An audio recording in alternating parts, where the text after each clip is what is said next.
The Intolerance Behind Elizabeth Warren's 11 Commandments of Progressivism.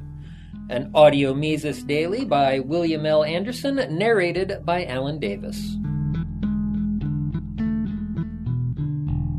In a recent speech, of which Politico claims absolutely energized the progressive left, Elizabeth Warren laid out her so-called 11 Commandments of Progressivism.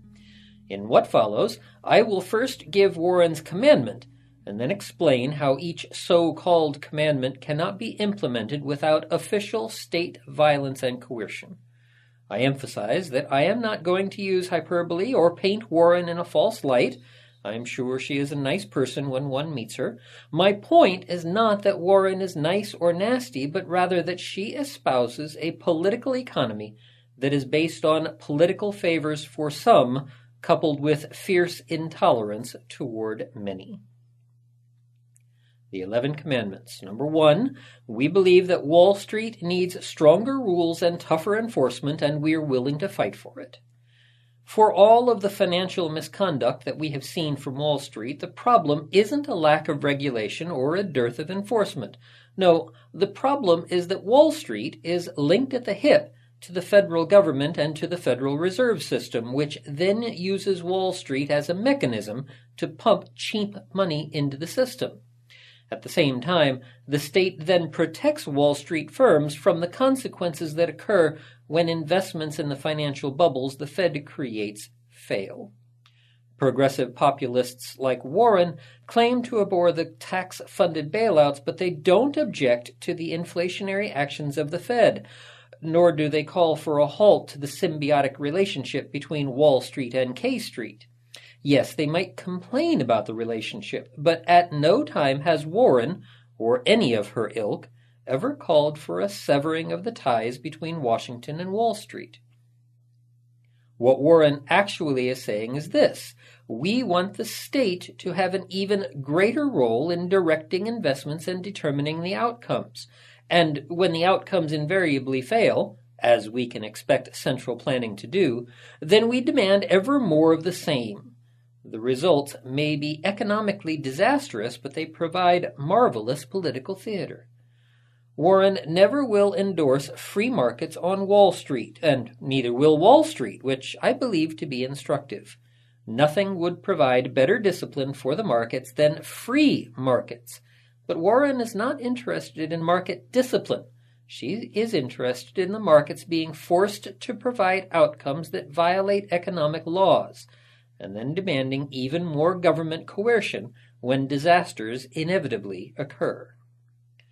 Number 2, we believe in science, and that means we have a responsibility to protect this earth.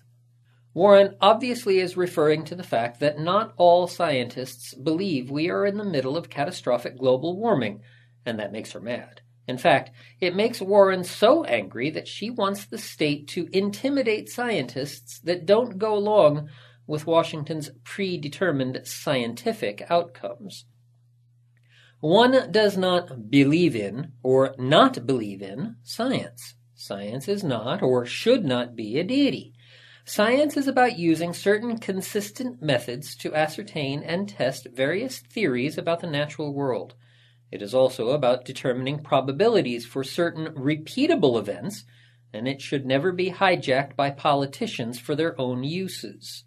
If Warren truly did believe in science, then she would have no objection to scientists like Roy Spencer and Judith Curry explaining in public forums, without harassment, why they believe the current fears that Warren promotes about climate change are overblown.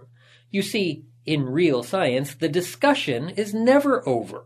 Skepticism is the very heart of the scientific method, something that the discussion is over people like Warren refuse to hear.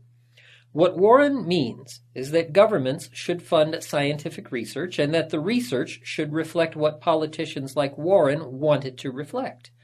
America's current obesity crisis, for example, is linked directly to government bullying of scientists almost 40 years ago, forcing them to accept the government's new nutrition standards, including the government's war on fat, which has been disastrous. Number 3, We believe that the internet shouldn't be rigged to benefit big corporations, and that means real net neutrality. I am no expert on net neutrality, but I don't think that Warren is much interested in protecting the interests and rights of ordinary individuals who use the internet, as she remains strangely silent on illegal spying done by the CIA and NSA, which does absolutely nothing to protect ordinary citizens. Number 4, we believe that no one should work full-time and still live in poverty, and that means raising the minimum wage. Translation: if you are willing to work for pay that is below what the government demands you be given, then you are breaking the law. And what about those people whose productivity does not match what Warren believes the minimum wage should be? They're out of luck. What Warren does not say is that the original purpose for imposing the minimum wage was never about getting people out of poverty. Instead, progressives wanted to ensure that certain groups of people, blacks and Eastern Europeans living in the USA, would be priced out of the labor market. Given the unemployment rate for black teenagers in this country is at an all-time high, one just might think that the progressive strategy has worked very well. It is the business owners that Warren so despises who have to foot the bill of increased labor costs. And if they cannot, then the business closes, but Warren would, of course, not lose a dime. Lest one thinks she has any respect for entrepreneurs and people who have invested, worked, and risked their own finances in order to start and maintain businesses, Warren has this to say, according to progressive columnist E.J. Dionne. "There is nobody in this country who got rich on his own," she said. "Nobody. You built a factory out there, good for you. But I want to be clear. You moved your goods to market on the roads the rest of us paid for. You hired workers the rest of us paid to educate. You were safe in your factory because of police forces and fire forces that the rest of us paid for. It was all part of the underlying social contract," she said, a phrase politicians don't typically use. Entrepreneurs, in Warren speak, are social and economic parasites that should get no credit at all for anything. They just take advantage of government services, and business success comes almost automatically, and the entrepreneurs then extract wealth from the community via profits. Number 5, we believe that fast food workers deserve a livable wage, and that means that when they take to the picket line, we are proud to fight alongside them. When I was 15 years old, I worked at a tourist attraction near Chattanooga called Rock City. No one, including the politicians, believed that I should have been making enough to live on my own. Likewise, the vast majority of fast food workers are not people trying to live independently. They are earning money to help pay for their expenses, save for college, make car payments, and the like. First, Warren does not even understand what we mean by jobs and wages. A job is the application of labor to the creation of either a producer's good or a consumer's good.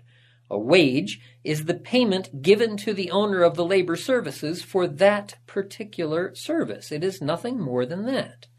Second, by insisting wrongly that employment is essentially a welfare scheme, Warren disconnects labor from production. To use a Marxian term, she endorses alienation as a labor doctrine in which the worker is alienated from any realities regarding his or her job.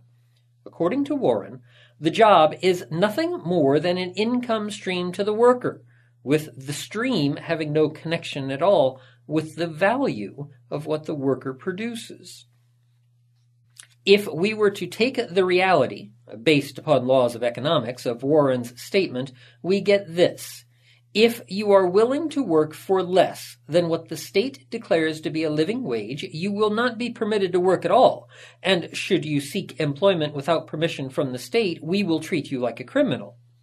Unfortunately, in Warren's new order, there would be lots of labor criminals, people working off the books, and ultimately marginalized people turning toward the fringe occupations that the state declares to be illegal. Number 6, we believe that students are entitled to get an education without being crushed by debt. Student loan burdens are becoming greater, but perhaps we need to ask why that is instead of telling students that someone else, often someone not privileged to have had a college education, will foot their bills. If pushed hard enough, I suspect that Warren would agree with fellow leftists that college should be both tuition-free and relatively open-accessed. Furthermore, in their minds, that should be no problem. I have spoken to enough faculty members where I teach to know that a lot of leftist Democrats believe that colleges should not charge tuition or anything else, period. At the very least, it would seem, Warren believes that individuals that rack up large education debts should not fully have to pay those debts, with the payments instead falling to the taxpayers. And even though it is quite clear that the personal profits from a college education tend to be privatized, like the Wall Street firms and other crony capitalist outfits, Warren now wants an entire country in which certain politically favored groups and firms find their profits privatized but their losses socialized and paid for by everyone else. Number 7, we believe that after a lifetime of work, people are entitled to retire with dignity, and that means protecting Social Security, Medicare, and pensions. Interestingly, while shilling for increases in these things, which, as always, are covered fully by taxpayers who will be forced to supply the dignity to others, Warren is not willing to afford dignity to entrepreneurs who saved, took big risks, and took chances with their lives to provide goods and services for the benefit of consumers. Number 8, we believe, I can't believe I have to say this in 2014, we believe in equal pay for equal work. Warren is not speaking of payment for men and women who do the same job in a market setting. In fact, there is a lot of evidence that shows that single women tend to out-earn single men. No, Warren is speaking of a term called comparable worth, in which government authorities determine the equality of jobs. Such a process is utterly politicized, so what Warren really means is that the state will determine the so-called worth of a job and then force employers to pay accordingly. We believe that equal means equal, and that's true in marriage, it's true in the workplace, it's true in all of America.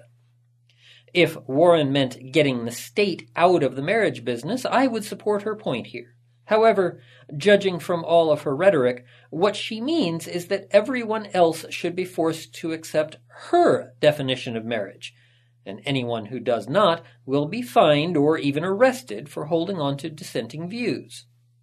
Warren constantly agitates for a thoroughly politicized society in which the state decides what is valuable, what is legitimate, and what kind of thinking should be permitted. When former Mozilla CEO Brendan Eich this year was forced out because he had contributed some money to a man and woman marriage initiative in California in 2008, it sent a clear and chilling message to workplaces everywhere in the U.S. The only thing that matters is politics. It didn't matter that Ike was a major player in helping develop the internet and his skills will be sorely missed. No, the Elizabeth Warrens of this world care only about a person's political views. Maybe that is one reason Warren has expressed such hatred of successful entrepreneurs.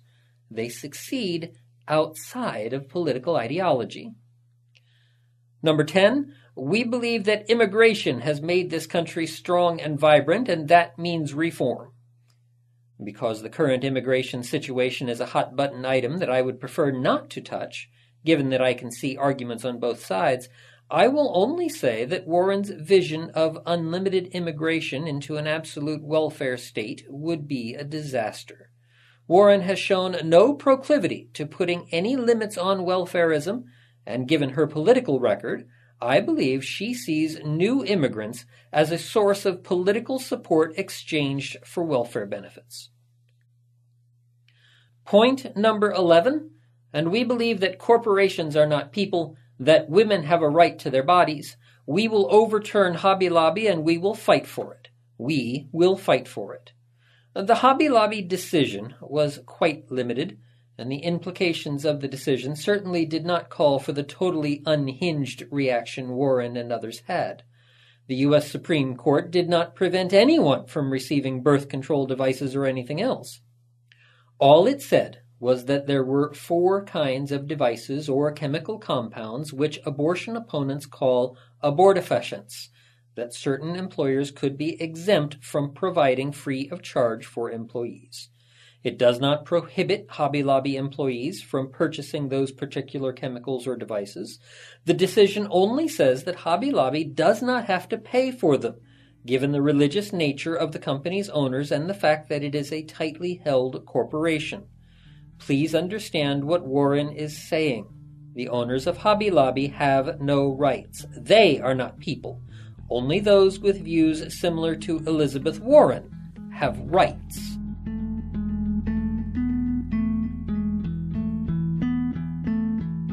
The Mises Institute hopes you have enjoyed this audio Mises Daily. For a world of free market literature, media, and discussion, visit Mises.org.